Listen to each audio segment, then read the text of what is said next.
Bismillah wassalatu wassalamu ala rasulillah. Ini masalah salawatan setiap 2 rakaat. Dan bacaannya di mana-mana berbeda. Kalau di kampung saya dulu Subhanal Malikil Quddus, Subhanal Malikil Quddus. Kalau di kampung sebelah lagi Subhanal Malikil Ma'bud, Subhanal Malikil Mawjud, Subhanal dan seterusnya. Ini setiap amal kaum muslimin dan muslimat. Karena ini kan akan kita persembahkan kepada Allah Subhanahu wa taala. Dan kita ingin mendapatkan daripadanya pahala. Jelas? Ingin mendapatkan pahala. Nah, syarat diterimanya amal itu, 1, mesti ikhlas karena Allah. Yang kedua, mesti berdasarkan dalil yang datang dari Allah dan Rasul sallallahu alaihi wasallam.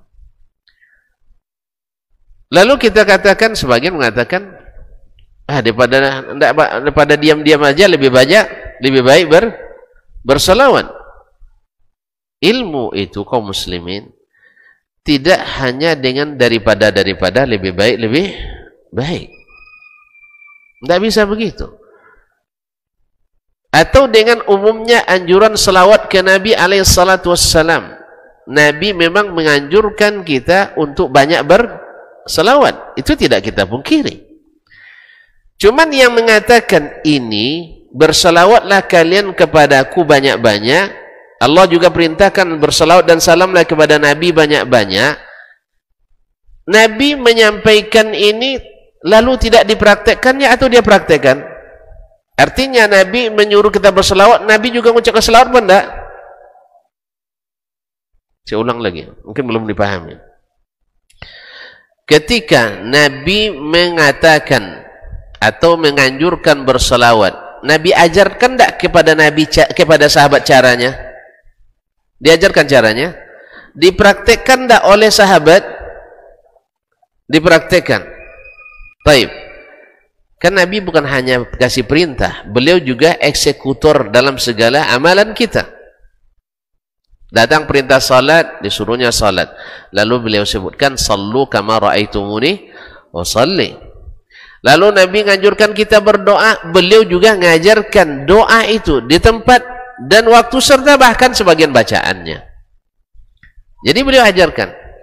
Sekarang pertanyaannya, salat tarawih itu berapa lama dilaksanakan di zaman Nabi masih hidup? 9 kali. Karena Nabi diwajibkan kepadanya berpuasa tahun kedua Hijriyah. Ahsant. 9 tahun mereka melakukan salat tarawih. Ada yang berjamaah, ada yang sendiri. Ada jemaah, ada sendiri. Nabi pernah tidak memimpin jemaah tarawih? Pernah. 3 malam. Ada yang riwayat 5 malam. Nah, Nabi contohkan tidak bagaimana melaksanakan salat tarawih? Ya, dia contohkan. Nah, bila ini kita temukan dari pelaksanaan yang 9 tahun itu, baik Nabi yang lakukan sendiri atau Nabi yang perintahkan kepada sahabat setiap 2 rakaat nanti salawat, atau diamalkan oleh sahabat, diketahui oleh Nabi, lalu Nabi katakan diam, maksudnya Nabi diamkan dan dia tahu, maka kita katakan alhamdulillah ini amalan yang disyariatkan. Tapi kalau seandainya tidak, maka termasuk tidak disyariatkan. Nah, berarti tidak boleh selawat. Siapa bilang tidak boleh? Antum nak selawat, nak baca Quran, nak baca apa, silakan. Tetapi tidak menjadikannya sebagai rangkaian khusus yang kalau ditinggalkan bisa menyebabkan rasanya kurang amal salat tarawih kita. Apa nak salat situ? Situ salat diam-diam aja, tidak ada selawatan kayaknya. Kalau sudah begitu, berarti masalah. Apa nak tunjuk imam itu kan bagus bacaannya, hafiz Quran lagi. Dia sholatnya diam-diam, tak pakai selawatan, berarti ada masalah. Apa ditunjuk si fulan hafalannya cuma dari Qul a'udzu birabbin nas sampai Alhaakumut takatsur saja, padahal situ ada hafiz. Oh, dia ahli. Sallallahu alaihi. Karena keahliannya itu sehingga hadis Nabi dilanggar. Nabi katakan yang jadi imam yang paling qari, yang paling berilmu tentang Al-Qur'an. Setelah itu yang paling berilmu tentang sunnah. Setelah itu yang paling berilmu tentang fikih. Setelah itu baru yang berilmu yang mana yang lebih duluan masuk Islam. Setelah itu baru yang terakhir mana yang lebih tua. Tapi gara-gara ini salawatan yang dibuat tadi ini jadi patokan untuk menunjuk imam. Kalau imamnya salawatan pakai walaupun hafalannya hanya dari Alhaakumut takatsur sampai paling tinggi wadduha sampai An-Nas. Padahal ini hafiz 15 juz. Bacaannya hebat. Ini antara ra dengan ghain sama. Hamzah, ain semuanya sama. Hak besar, hak kecil sama. Bahkan ada huruf yang banyak dimakan di telannya. Cuman apa bedanya? Pandai selawat. Nah, ini masalah di sini. Karena Nabi tidak syaratkan itu untuk jadi imam tarawih. Di sini cinta kita teruji. Ya, mencintai produk Nabi sallallahu alaihi wasallam atau mencintai produk orang yang jauh dari Nabi sallallahu alaihi wasallam. Tentu saja ini tergantung selera dan daya beli lagi. Siapa yang suka yang asli-asli, dia siap beli dengan harga tinggi.